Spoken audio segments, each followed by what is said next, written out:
Coming up, property prices in 2023, where did they go? And we take a look at where to for 2024. The Australian share market closes at a near record, and we take a look at the investment opportunities for investors this year. That's all next.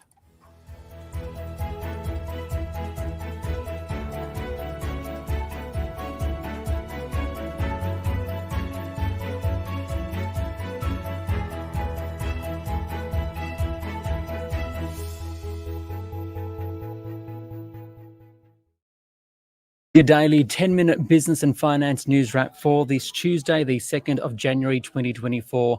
On Market Day, we'll speak with Stuart Roberts from Stocks Down Under about the opportunities for investors in 2024. But first, to the housing market, where national prices rose 8.1% in 2023. That's according to CoreLogic.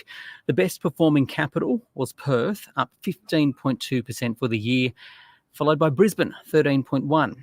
But prices in Hobart and Darwin fell for the year. So where to now for prices? I spoke with Tim Lawless from CoreLogic. He's the research director there, and first asked him how he would describe the housing market in 2023.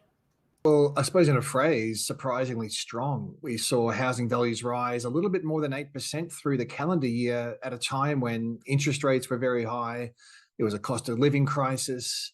Affordability pressures were mounting through the year, yet we still saw housing values rising quite substantially. In fact, a national index getting back to new record highs in November. But the other way to describe the market would be diverse as well. We finished the year with an 8.1% national growth rate, but you can see a real difference between the capital cities and the regional markets, about twice the rate of growth across the capitals now, so quite the reversal of the pandemic trend.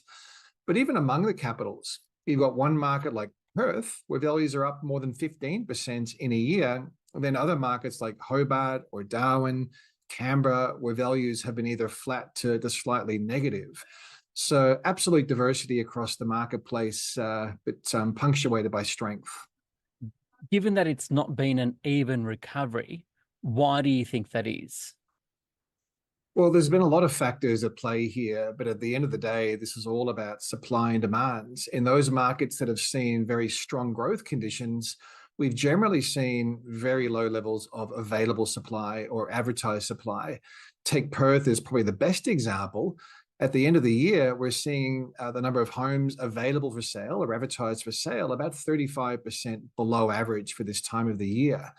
Whereas those markets that have been flat to falling through the year have generally seen available supply well above average. Hobart finishing the year with the number of home listings about 50% above the 5-year average. At the same time, demand has been quite different from region to region. Even though we've been seeing record levels of overseas migration, that's really fueled rental demand mostly. Interstate migration has been quite strong in markets like WA, Queensland, to a lesser extent South Australia, and that's really helped to boost demand in those areas. Is there, though, the expectation that the number of listed properties will start to rise this year? Well, we've already seen listings rising through the second half of 2023. So a lot of cities, even some of the stronger markets through the calendar year, like Sydney, where values are up a little bit more than 11%, we're now seeing at the end of the year listing numbers roughly in line with the 5-year average. Melbourne well above average now. So I think that really sets the scene for 2024, that we probably will see this more of a market that's aligned back to buyers rather than sellers. Stock levels have normalized, if not more than normalized, in a lot of markets. But then again, there is some diversity. Markets like Perth and Brisbane, Adelaide are still seeing available or advertised stock levels remarkably low. And it seems though those are the markets that have been quite resilient, maintaining a monthly growth rate above 1% through most of the year. I appreciate it's difficult to talk about the housing market in general when there are different housing markets around the country and in different cities. But given what we're seeing so far, what's your message overall to buyers and to sellers for the year? Well, absolutely. For buyers, I think there's probably some opportunities starting to emerge in the first half of 2024 amid higher stock levels, Probably less competition from other buyers as well, especially with overseas migration starting to wind down now. For sellers, as I mentioned a bit earlier on, it's probably becoming a bit of a buyer's market now. So sellers will need to be quite realistic about their pricing expectations. They'll probably need to make sure they have a very good marketing campaign behind their property and be prepared to negotiate as well. So I think that's great news for buyers who have gone through several years now where the market's generally been much more aligned towards vendors. Finally, buyers are getting a little bit of leverage back at the negotiation table. Overall, though, do you still see prices going north? Well, I think we probably will see. I think we probably will still see upwards pressure on housing prices, but with more diversity and probably nowhere near as strong in 2024 as what we saw in 2023. And it probably will be a year of two halves. We are starting to see mounting speculation of rate cuts through the second half of 2024. If that is the case, we're not expecting there to be a lot of rate cuts or a really rapid phase of rate cuts. It probably means there will be a little bit more stimulus coming back into the marketplace. Credit availability may open up a little bit, but I think that's probably not enough to really set off another new wave of significant growth. So I think the reality is we'll probably find a lot of diversity below the headline numbers.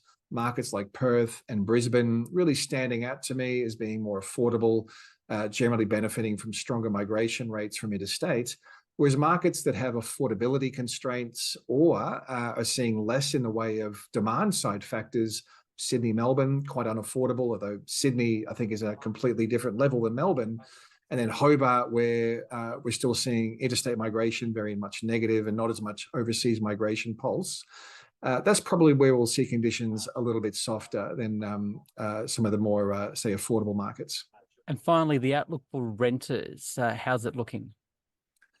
Well, the good news for renters is that rents aren't rising as quickly as they were in 2022 or 2021 for that matter, but they're still rising very rapidly. We're not really seeing too much evidence of vacancy rates starting to lift or any signs of a rental supply response. I think the reason we're seeing rental growth slowing simply comes back to rental affordability that's forcing a restructuring of demand. More renters looking towards, say, group households or larger households to maximize their tenancies and minimize their per person rental payments.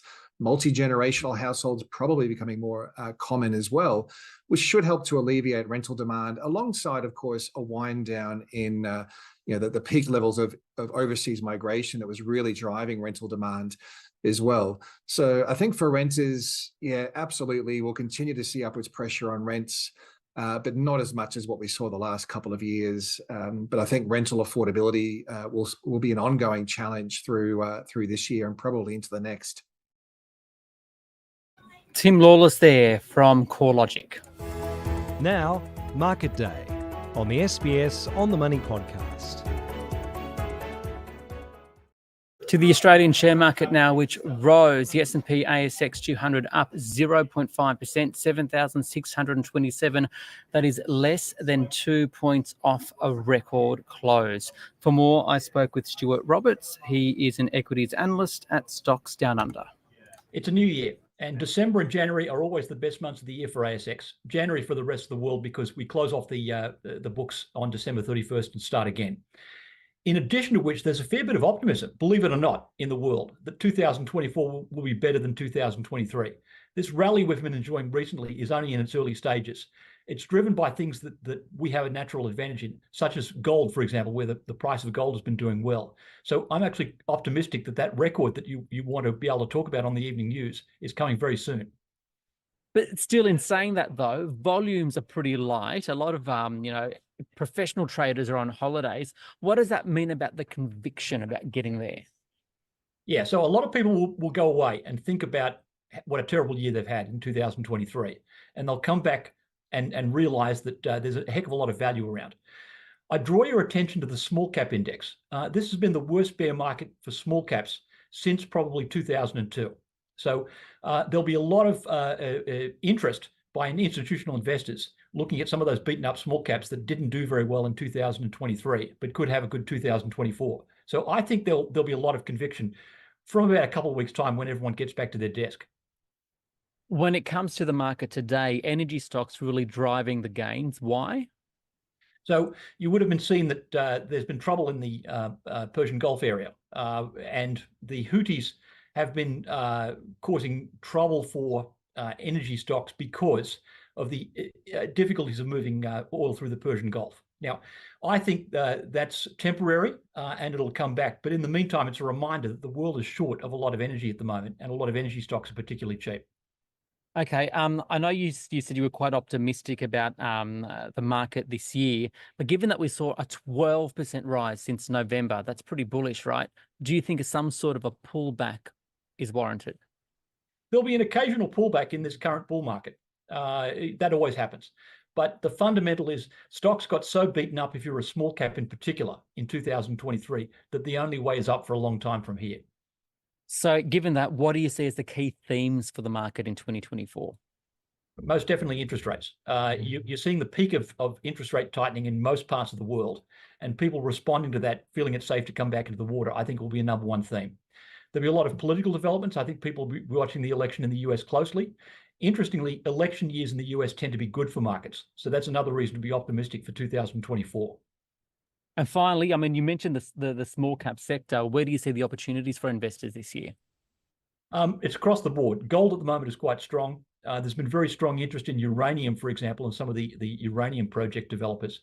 Biotechnology and life sciences is a sector I know quite well, and that had a terrible 2023. But a number of companies are nearing, at the development stage, some of the late stage clinical trials. So I actually think life sciences is going to be a good place to be looking. That's Stuart Roberts there from Stocks Down Under. This SBS On The Money stream is provided for informational purposes only. The content in this stream should not be understood as constituting advice or a recommendation. It is not personal advice and it does not consider your personal circumstances or objectives. You should contact a licensed professional before making any financial decision.